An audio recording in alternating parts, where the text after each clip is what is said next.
welcome to WNHH Radio's Dateline Hamden. I'm your host, Paul Bass, inviting you to look behind the headlines on the stories that make the community tick. Kurt Lang makes Hamden rock as its mayor.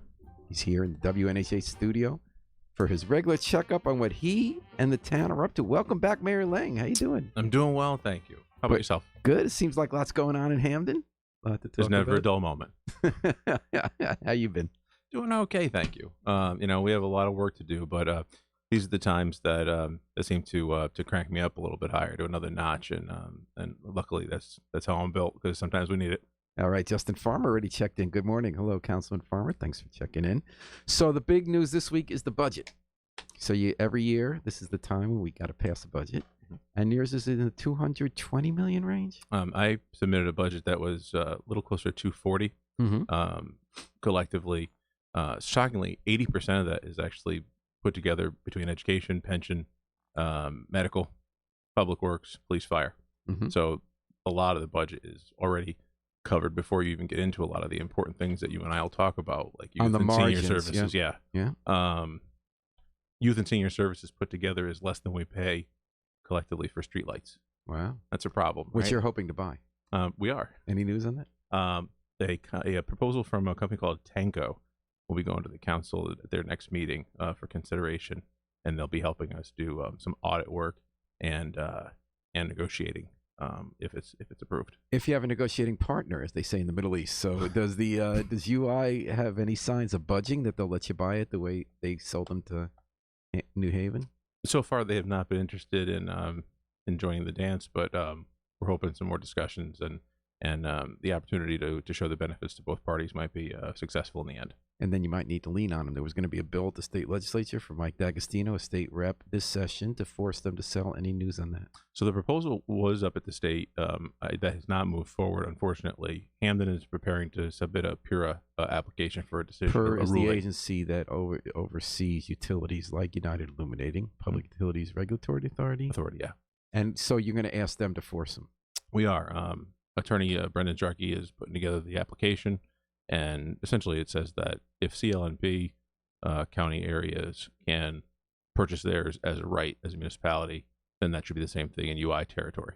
And just so our listeners know what we're talking about, Hamden has decided, this kind of, a lot of people in your town decide this, that you should own the streetlights the way New Haven does, because it's going to cost you less and it's going to be better for the environment. You'll run them more efficiently.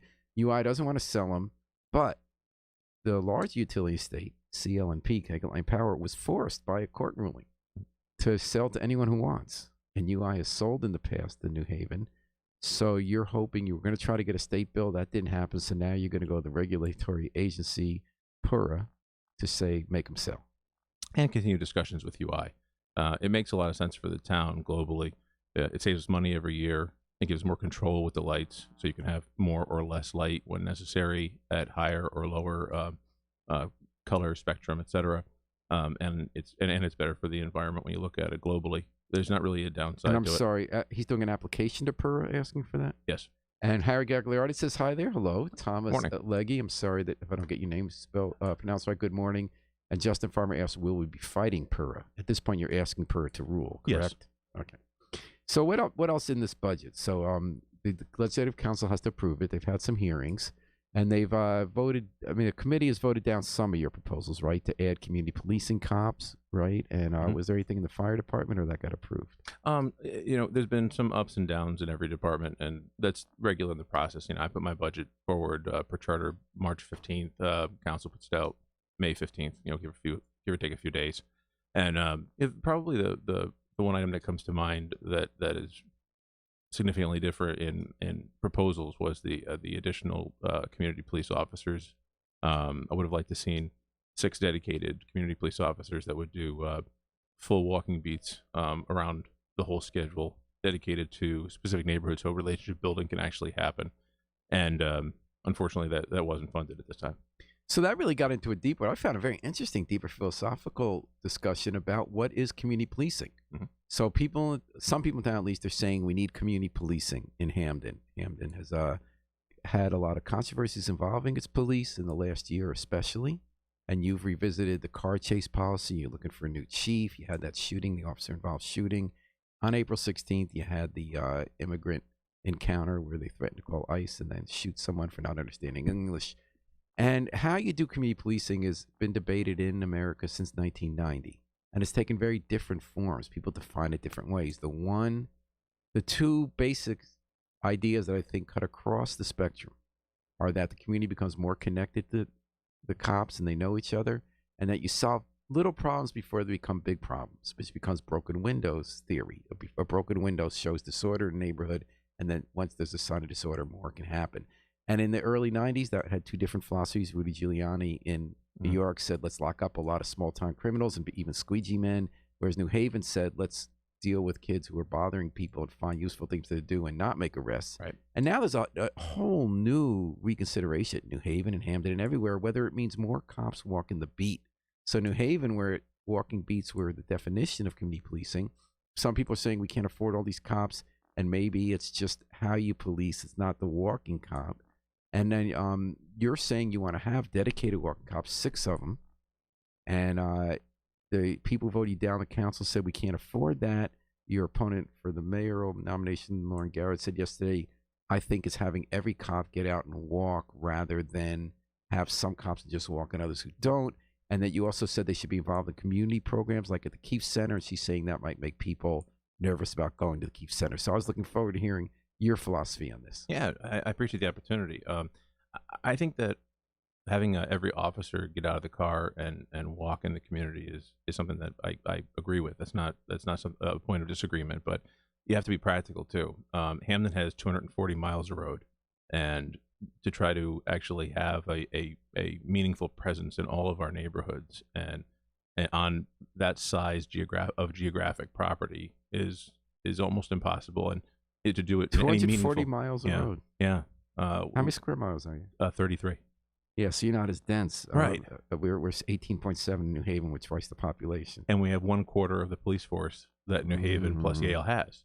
So I want to see our cops that are on regular routes, and we have 7 or 8 people per shift by contract, so patrolling the entire town. And you have to be able to patrol all of those miles. But at the same time, I want to have areas and neighborhoods that have dedicated officers that are there getting to know people. You know, the first part of the definition of community policing that you were just describing, getting to know the neighbors, getting out into the neighborhoods. I want people to be comfortable on both sides. I want police officers to become more comfortable with people that they're interacting with and getting to know them better and their families. And I want residents in our town and our communities to want to go to our police officers as much or more than they do now. If they have a problem, if they want to share something that's going on. One of the most rewarding things was when I first became mayor, we got the walking beat started again. And it's something that my grandfather was a sergeant in the police force. I think I told you this before. He really instilled the importance of that. And so we started the walking beats up, and the news station was down, and they covered the first couple of people that were in the beats. And so after looking at the press conference, they said, all right, well, let's go and check out the man on the street and see what happens. So you always get a little nervous. You don't know what you're going to approach. And so we got in Dixwell Avenue, and news person goes up to a woman that was walking up the street with her child and said, so Hammond's been doing some walking beats. What do you think about it? And he starts get a little nervous, and she turned around and said, I lived in, I think it was Shelton, but I don't remember. It was somewhere out of town. And I don't remember my last interaction with the police officer at all. Certainly not a positive one. And I moved to Hamden, I think it was about within the last couple of years. And we've already had interactions personally with a police officer that was walking on my street. My son, I think it was my son, that was with her, or her daughter, has had an interaction with the police in a positive way. And that was strikingly different, and it was important. So, having community policing, what we've done so far, some walking beats, but not full shift walking beats, daylight to dusk. We've done street worker outreach. We've done juvenile review boards. We've done additional bike patrols. And now we have to kick it into the next gear and do more, and have more community building as a part of that, and more presence in a very positive way.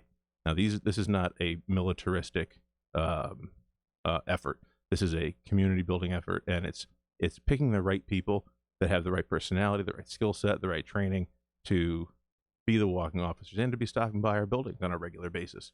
This is nothing new. This has happened since the 50s. Okay, so what's going to happen? Is there still a bid to get these new officers on, or what are you going to do if those aren't approved? So if the funding isn't done for new officers, then the police chief and I get to work on the assignment of the officers that are in the command now, and there'll still be an effort to make a walking beat. Probably there would be one neighborhood instead of 2 or 3.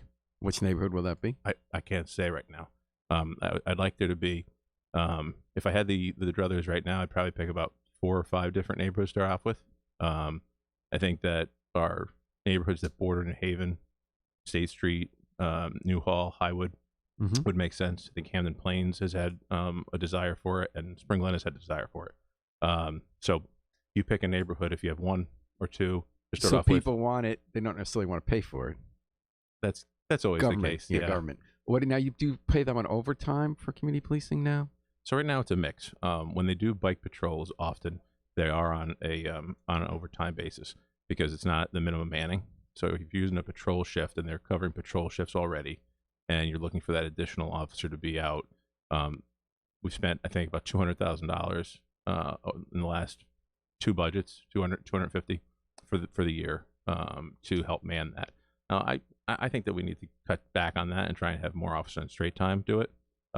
But we're balancing having X number of officers for X number of slots and trying to have some additional outcomes from it. I think we could do it and whittle down that number. Valerie Horsley says, when I knocked on doors in Southern Hampton this summer, many people said they wanted more police presence. It's so interesting, the nuances of this issue. Because in neighborhoods in New Haven, people really don't like the way the cops sometimes come in as a show of force and don't know people and they don't trust them. On the other hand, they're mad when they don't see them and there's no one taking care of crime in their neighborhood. So you gotta negotiate that. What about management teams? So New Haven Community Policing Foundation is management teams that neighbors who meet with the cops in each neighborhood in districts. Any thoughts on that? I think that it's really important, and we're starting to attend the New Haven management team meetings that are on the Newhall border and Highwood border. And something I'd like to explore is something very similar to that.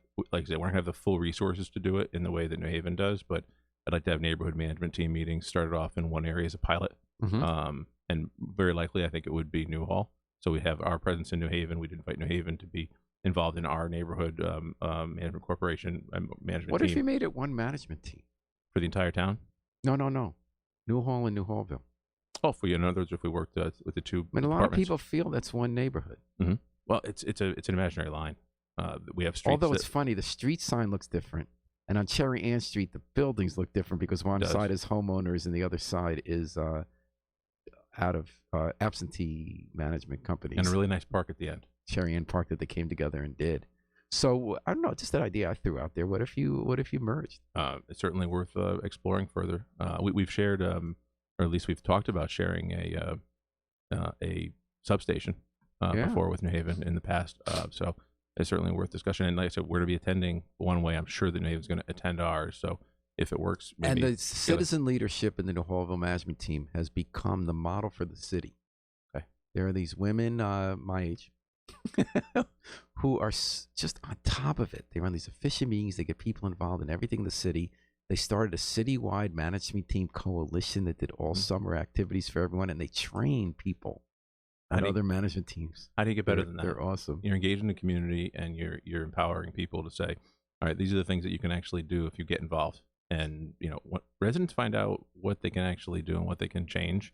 And it's not just policing; it's everything from public works to planting flowers to to youth services and senior services.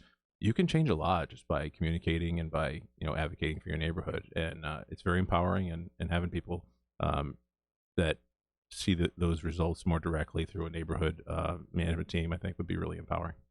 Valerie Horsley writes again, how can we work together in New Haven in a positive way? Yes. Okay, so anything else in the budget we should know this week? Mayor Kurt Lang here on Dateline Hamden, WNHH. Yeah, I think it's important that that the budget not have too high a tax increase. I'm hoping that the tax increase isn't going to be out of control. It's not finished yet. What did you propose? I proposed 3/4 mil. So what number? What would be the total? It would be it was 47.96. So we were at 48 3/4 with the proposal, and we're closing on the 50 mil marker, and I think that's not a good place for Hammond to be. I think that you have to really think about the big picture and say, is that going to encourage investment? Is that going to scare people away that want to be homeowners, that want to open a business? And um, head north of 50, and even getting close to 50 is very concerning to me. The Mayor Kurt Lang, the Q poll came out about it. They did a Q poll in Hampden, which I found really interesting. It was about policing because everyone's been talking about this April 16th incident. And they said that most people in town support the cops in general. But African Americans have had much worse experience. Maybe this isn't stunning. But over 62% of people polled in Hampden approve of how police the town, and only 11% disapprove. So that's 62 to 11. And that's all similar numbers with Latinos, which surprised me, given that incident. But African Americans, it was 50 to 43. Mm-hmm. That is a dramatic, that's the kind of number that stares you in the face and say, life is different for black people and white people. And that we need to make change, actual, tangible change. I reached out to Quinnipiac to ask President Olean if they would consider doing something like this. They very graciously said, absolutely. So this was your idea, this poll? I reached out to him and thought it would be important to actually talk about, and learn about people's opinions on police across town. And were you did anything surprise you in the results? Yes. In asking for it, you have to be prepared to find out what the results are going to be, right? And some of it, I think, I probably could have scratched on a pad and said, I think that generally the community thinks we have good police services, but could do better. Thinks that we need to address the incident and the incidents that have happened recently. I think that the overwhelming support for body cam and further body cam, either 24-hour body cam isn't practical, either for storage purposes or for times when someone has to use the bathroom or have a conversation with their family. But for any activity that when you're engaging in your professional actions, I think that was 80%. But it was absolutely striking that a little over 50 to 40 in the black community, in the African American community, Caribbean community. I think that it states very clearly that while people want our officers in the neighborhoods, we have to work harder to build the trust in the neighborhoods and to build those relationships. It was put best to me, I think, by a woman that I spoke with about a week and a half after the shooting incident. And she said, Mayor, you know what? We all have to learn how to eat out of the same bowl. And that was a striking, statement to me. If everybody's sitting around and you're visiting each other, you're going to each other's picnics, when someone's birthday is, it's very humanizing back and forth. And those relationships are very important. I think they're important opportunities for mentoring, for developing relationships that'll be important to the society, 20 and 30 years from now, and important for our policing work and our citizens' relationships and interactions, tomorrow. All right, we're talking to Mayor Kurt Lang on Dateline Hampden, 103.5 FM, live streamed at newhavenindependent.org, WNHH. Thomas Oleggy, again, I apologize if I'm not saying your name right. Would the mayor like to see more Hampden residents volunteer in all area of town government? Yes, I think that we have a really strong volunteer, core in Hampden. We have some really strong civic associations, and as you were describing the district management groups and how strong they've become as activists throughout the town, it actually made me think of our civic associations. And there was at one point an association of associations, and I remember going to Councilwoman Margie Devane's house at the time. And sitting in on one of them. And it was really amazing to see the different neighborhoods that had different interests and different areas of concern, certainly, but also when they got together, there was a lot of commonality. And I think that further encouraging our commissions and boards and our civic associations to get involved and to try to work on ways to get involved in very meaningful ways would be important. You talked, Mayor Lang, about eating out of the same bowl. You were present at the unveiling of a United Way study that showed that 1 out of 8 people in Hampden goes hungry. Now, first of all, and that was a big number too. Yes, it was. Was that does that mean having to make a choice within a month about whether to buy food for a meal or pay another bill? Is that what the definition is for food insecure? So yes, so at least once a month you've had to make that decision. Yes, which shouldn't happen. Yeah, it shouldn't happen in our country. It shouldn't happen certainly in our town. And that's a number I would not have predicted. That was high previously. 1 in 7 across the across so many the of us country. worry about eating too much. It's right. kind of the. Hey, I'm with you right there. But there's things that we can do. and there's things that we can learn. One of the things that we're going to do right out of the gate is we're working on going from a once a month food bank visitation for families to twice a month. There are a number of places that people can get food, and it can be made available. And we're going to, instead of doing once, we're going to either do twice a month from the Keefe Center. And then there was a really interesting idea that was brought up at one of these food security task force meetings. In fact, it was the next one after the Hunger Summit. And the idea of a mobile food truck, a mobile food pantry, perhaps going to different spots, and also perhaps having some prepared foods might be helpful. Another thing I've been talking a little bit with the faith community about, we have a couple of churches in town that offer dollar meals once a week. And if we can get one church every night to do this in town, our community would have somewhere that somebody could go for a hot meal at least once a day. Well, that's a great idea. Richard Stallman says, Mayor Kurtling, thank you for all you do. We appreciate you. Recently, you got town hall and library workers to agree to furlough days and deferred raises in return for no further layoffs or further concessions. Tell me about how you reached that agreement and why. In our budget process last year, we worked out a concession number that was approved to try and reach about $1.5 million in concession savings.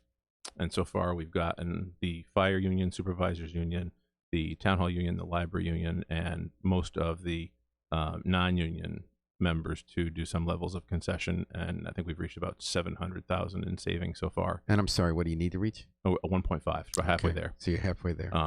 Police is working with us actively, and they are at the table and have a substantial package. We're trying to work out the details to get that finalized. Why don't municipal unions, because I know there's the case in New Haven too, why don't they form a joint bargaining team the way that the state unions have CBAC? SEBAC was the acronym for all the state unions, that they negotiate with the state at one. So they're not, first of all, they get more power and leverage that way, and they're not setting each other off against each other. Mm-hmm. I know it's not your job to tell labor how to negotiate. I'm just curious. From observation, I've seen both in Hamden. There have been times where there's been coalition bargaining for pension purposes. The police and fire, we had public safety bargaining for pension, and service employee bargaining for pension. The public safety side was doing it together for a period, and then they split off. Years back, there was coalition bargaining, and I want to say probably the early 2010s. Sometimes I think it works good, and sometimes it works. It works better individually because there's different specifics in each of the contracts that you can't necessarily bargain across every union. When was the last time police union came to the table? Like, how's the status of that contract? So we finished their contract 2 years after it was due, because we still were, and we got probably 90% there, but both were being pretty stubborn to get some additional items that needed to be done. And that was approved about a year ago. And the concession package is being worked on. The pension side of the reform has not been finalized yet. New Haven, we're going on 3 years, and it's in arbitration. Greg Laro says, good morning to Independent Mayor Lang. Good morning, Greg Laro. Thanks for checking in. Before I let you go, I want to ask you about schools. So Hamden has been in the process for close half a year now of getting approvals for the 3 Rs, a whole plan for rethinking how the whole district works, and you're bringing 6th grade to the middle school, mm-hmm. You're closing some schools, you're rebuilding others. So you're working on a deadline what looks like you're going to meet to be able to approve a local match so that you'll get $53 million from the state to rebuild Westwood School and Alice Peck School. So what's the latest on that? And Dunbar and Ridge Hill are in that mix as well. Okay. The 3R plan, the most exciting part of it for me is twofold. One, working to equalize our schools in diversity. We have some schools that are 70, almost 75% of different minorities, which is really interesting because the definition of what a minority school is. I know we talk about this. This is crazy. It's not logical, and it's you don't. The most diverse school on the planet is in Hamden, and it has to close because it's not diverse enough according to the state, because it's 4 different groups share a quarter each. Correct. And it all gets defined as non-white. No one in Hamden wants that. The school community doesn't want that. Those challenges are there, but so diversifying our school population, I think, is important. And it's going to happen with this plan. It's going to happen in a way with the magnet schools, with the 6th grade change, in a way that's going to offer more choice to parents instead of forcing people. And the best part about it long term for the town is universal pre-K. Having universal pre-K is a game changer for Hamden. I think that's going to make people want to invest here. It's going to close the opportunity gap and allow for higher scores across the district, which makes the district in our town more valuable. Julian Castro is running for president. He just proposed a federal plan for universal pre-K for all schools in the country. I didn't see that. I might have a favorite candidate, perhaps. Do you have a candidate? I don't yet. It's kind of early. And there's a lot of people. So And your candidate this year for re-election, you said it's the silly season starting. How does one keep one's composure and not take stuff personally when an election season starts and gets nasty? So I've got pretty thick skin, and I've been doing this for a while. It's hard to not take it personally when you take the business of the town personally. All right. What you have to do is you have to put your head down and make sure that you're getting things done. If you're getting things done every day, then I know I go home with a smile on my face, no matter what different gripes might be out there. All right. And Valley's for the last word. I hope proposal includes social and emotional education around issues of bias for the kids. Without question. All right. Well, without question, I want to thank you, Mayor Lang, for coming in for your monthly checkup. Pleasure. It went faster than ever before today. Than ever before, but we'll get you back next month. We'll slow it down. Okay. Sounds good. Thanks very much, Paul. Thanks for joining us, folks. We're going to come back after the break with Dateline New Haven with a man running for mayor, Seth Poole. We're gonna hear what he's all about. I want to thank Mayor Lang and you for joining us on Dateline Hamden. It's always a pleasure. Thank you, Paul. We're going to take it out with the Afro-Semitic Experience performing I Wish I Knew How It Would Feel to Be Free from the group CD, A Plea for Peace. So hold on tight. We'll be right back at you after the break.